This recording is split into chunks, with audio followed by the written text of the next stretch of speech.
Home sales at saka flat and apartment comparison. So yung home sales daw is yung pagbebenta ng bahay and flats.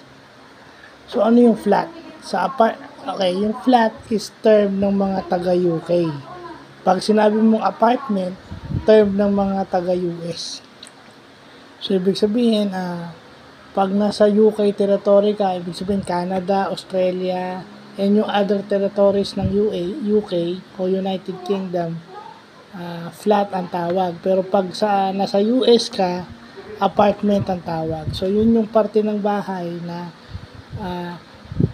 magkakalapit yung kusina at saka bathroom. No? Basta malapit lang siya, malapit yung kwarto mo. Ayan, yun yung apartment.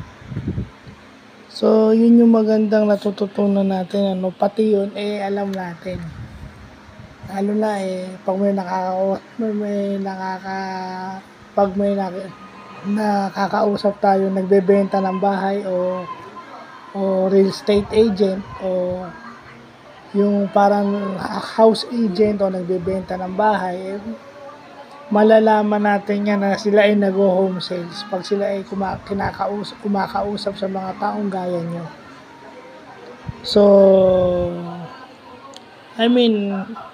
another common business term kasi business and profession term.